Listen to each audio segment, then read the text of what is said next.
Hi everyone, this is Maura Sweeney and welcome to the latest episode of Living Happy from the Inside Out. So even as we're waiting for the final episode release of A is for Something in the ABCs of Now series, I have a message today. I'm going to call it Be Your Own Star. I'll tell you the genesis of how this came up. And for some reason today, I sense that this is a message just for women. Doesn't mean men can't listen to it, but I sense it will resonate more closely with women. Be your own star. What happened about, let's say a week ago, I was at a beautiful class, though actually what I should say is the weather was absolutely pristine. Bright sky, beautiful green trees in bloom. I was taking an outdoor water yoga class where I work out. And it was just a wonderful, wonderful morning. And toward the end of the class, the instructor said, okay, now I want you all to go and make the star symbol. And basically, it's just for those of you who have not had yoga, you put your arms way out, and you separate your legs, and so essentially you're putting your body in the shape of a star. And I remember as I was there, two things happened. As I'm in this beautiful morning weather with birds chirping, I mean, it was absolutely magical, so close to nature, I had this momentary awareness, wow, I feel like I am a star, like I have life, and more specifically, light, L-I-G-H-T, just pulsating through me. And it was a wonderful private and personal thought. My next thought was, I hope the teacher doesn't go around the pool and say to everybody, so what kind of a star are you? Even as some of these teachers in yoga might sometimes ask people as they're doing tree pose, so name what kind of a tree you are. I was just enjoying myself, and I'm really thinking, wow, at some level, I am like a standalone star. Sure enough, the teacher starts going around the room. I have my eyes closed in the sunshine thinking, maybe she'll pass me up. But she came to me. So as everyone's talking about all these different stars, instead of saying, well, you know what, I see myself as a star today, I said to her, well, let's just call me the North Star. Well, oddly enough, right after that, there's a woman behind me, and I heard her say it, but I wasn't paying attention. She said, did anybody in the pool see the light? At the end of class, she came up to me, and she said, Maura, she said, did you hear the remark I made during class? I said, what remark? She said, there was light that I saw in the pool today. And I said, yeah, I heard you say that. What were you talking about? And it took me a while to even pick up on where she was going. She said, Maura, when we were asked what kind of a star we were, she said literally that there was light coming out in front of me. And I'm thinking, who did it come from? And she said, it was you. And she looked at me very closely, I would say almost pointedly. And I can't remember the exact question she asked, but maybe this has happened to you over the course of your lifetime. It was some form of a challenge. And what she was saying to me is, why are you hiding? And why don't you come out? Now, I happen to have been a person all my life who was very happy serving, being there with everybody else. In fact, it's a very comfortable place for me to be. I had some recollection that came up several years ago. In my junior year of college, I studied in Spain, and I made some nice friends, one of whom I still keep in touch with. Well, a couple of years ago, she sent me a snapshot copy of a photograph of her birthday when we were both living in Spain. And she said, Maura, thank you for celebrating my birthday and buying me a cake. Well, when she said it, I remembered it. And I had that photograph with me, and I could see this adorable girl, Teresa. She was just adorable. She's still just as adorable and pleasant today.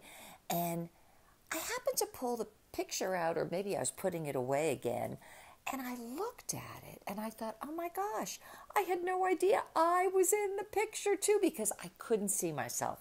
I was so at ease being just blending into the background. So I don't know if that's some of you who have done it on purpose, who, like I, might have just been happy and comfortable and at ease being part of the background. I know my daughter tends to be the same way too. There's not really a need to project herself. And anyway, I want to mention that because there's something in that about our individually and collectively as women concealing our light, or let's say concealing the stars that we are. So as this idea was germinating, I'm thinking, where is this going and why is it that I need to do a podcast episode on it? Well, here's the first thing that came to mind: stars. How do we, and how, let's say more specifically, how have we been trained to respond to stars? First of all, we all know the stars, they're glittering lights in a sky, a night sky. So they're brightly twinkling against some darkness. So it's light against the darkness. And now it's coming to me, it's the darkness that helps make the lights shine even brighter or come to the surface. All right, now what has been our relationship with stars? Well, you could think about maybe when you were growing up, you learned the nursery rhyme, "Twinkle, twinkle, little star, how I wonder what you are." And it goes on to talk about this little star, but we're wishing upon stars that are very, very far away, very high up, and maybe, let's say, hard to attain. But beyond that, I want you to think about when you went to school. When I went to school, and my sense is the programming is still being used today. I could remember kindergarten, first, second, maybe up to fifth grade. I don't remember where it stopped. But teachers would give children not just a grade on their paper, but depending upon how much the teacher felt the child learned, and can I say returned back to the teacher exactly as they had gotten it. They would get a bronze star if they were good. They would get a silver star if they were better than good. And they would get a gold star when they hit like 97% or 100%. It was like, you made it. And if you want to consider the concept of stars and how we thought about them, even as children, they were something that we had to emulate or replicate, duplicate, copy. And so think about how the idea of stars in our lives continues on way beyond a teacher in a classroom saying, well, you gave me back everything as I gave it to you. You have conformed perfectly, so you get the gold star. But I want you to think beyond that as we've all matured. Where did stars play a role? Well, since like the 1930s onward, and all during my years growing up, it was the stars of Hollywood. It was the way they dressed. It was the way they spoke. It was the lifestyle that they had. And again, because they were the quote-unquote stars, they were extremely rarefied. They were set above and beyond everyone. And what was the message? If you want to be special, you have to copy the stars. And the focus about the stars was always that it was only a few and you're not it. So what would that leave us with? We must either learn how to absolutely conform to what someone told us so we get their approval and they give us a star of approval, or we need to look at the few stars placed before us. And today, continues with TMZ and social media. Oh, these 6 or so stars that everybody's supposed to be like. And we are left with this idea, let's say, that we need to be like the stars in order to maybe get attention, but most likely be affirmed by those around us or be found acceptable by our peers.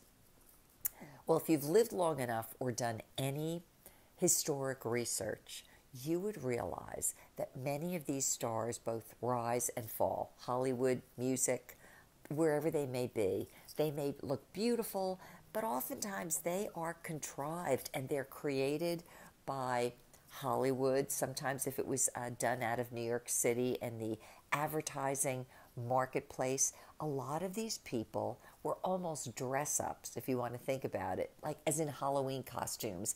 They were a facade, and maybe they weren't all of that all the way through. So if you want to think about our training or our entrainment as we've grown up and our relationship to the stars, it was like there's only a few. They're very hard to reach, and you have to be exactly like somebody else. And the closer you get to the exactness, the better you are. But I want you to think about something. If you are truly looking to live happy from the inside out, why are you and I perhaps looking to outside people, and maybe only a few, and those few that have been chosen for us at various times and seasons in history? Why is it that we look to be like them? And here's another thing too, again, if you've ever done any social history or just watched as the years go by, what used to be considered the starlet or the stars from years ago and the things that they used to espouse have changed completely, sometimes doing a 180-degree turn. So I want you to consider this. If you want to live happy from the inside out, have you ever not only given yourself permission to shine from the inside out, to be who you really are, to share with others, whether it is your personality, your beliefs, your talents, your stylings? And stylings could be so many different things. It could be everything from how you dress to what you like to surround yourself by. How about this, your talents? How often and how much have we really learned to tune down and to cover over the very light that's within each one of us? I'm going to, I don't want to say end, with one of the thoughts that I introduced things with today. Stars are generally that which has a light all their own that shines internally and that is best seen in a dark backdrop. Now, sometimes people may say we're living in kind of tough times, or these are not some of the best of times, or we have issues going on. It could be one of a number of things. Imagine if you were to allow your light to shine. Do you realize we all have an internal light? In the same way that there are no two snowflakes that are alike. And yet if you put them under a microscope, you'll find they're all magnificently created. And very, from what I've seen, they are very harmoniously designed.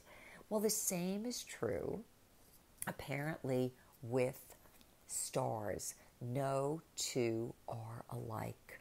They come in different colors. Some are brighter, some are lesser, some they're just all unique in their own way.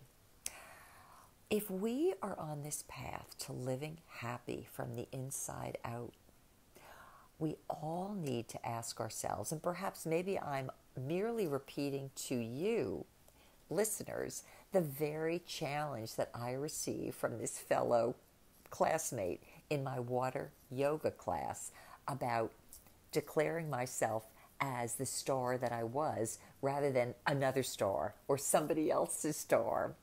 And I want you to think about the same thing. Do you realize that there is something in you, something from the moment of your conception that was placed in you, and it's your spirit, it's part of your soul that expresses itself uniquely in this world. And oftentimes, because of our training, we hide it. But I want you to consider that you have giftings, abilities, talents. You even have very beautiful qualities that also need to be expressed. Sometimes we look at the world, and just in the same way we were all trained as children to look up at the stars and expect the stars would do everything. And we forget that we ourselves are our own stars. There's a place we have and an opportunity we have, especially more now than ever, to allow the light to shine. Because even as we do, we encourage others to let their natural light shine as well. And if I could give a small PS to this, it must have been the following week or two thereafter that I had gone to this class. That again, it was another beautiful morning. I'm again at the water yoga class, and the teacher does the same exercise. And I thought, well, here she is. Am I going to come up with some other star that I like? And what came to me that day, when she got to my name, I said, you know what I am today? I am my own star. So I want you to think about that too. What that means for anyone out there who's never liked to be a striver, who's never maybe wanted to compete with other people, because I've never been that type in my own life. Do you realize each and every one of us, we are our own star? And imagine there's a dark night. It fills up the entire sky, and it is filled with stars. Now, if you were to look up at a nighttime black sky, would you rather see 3 stars, or would you rather see dazzling stars filling up the night sky and inspiring you and giving you something absolutely beautiful to live with? So, ladies, wherever you are, whatever you've been doing, I hope that there's a kernel of something in here not designed to push or to pressure you into something that doesn't resonate. But I hope that at some level, where and when it does, that the candle and the light of life and the star that you are within you will say, you know what? I think I'm going to just let my light shine a little brighter today. Not only will you be so much happier and fulfilled and feeling enriched because you did, because your true happiness comes from letting your light shine, but also you will be lighting up the day and the life of so many others around you. So I hope this was helpful. If it is, I hope you listen to it again and consider sharing it with a friend. Until the next time, this has been Maura with Maura for You, inviting you to be your own star. Bye-bye.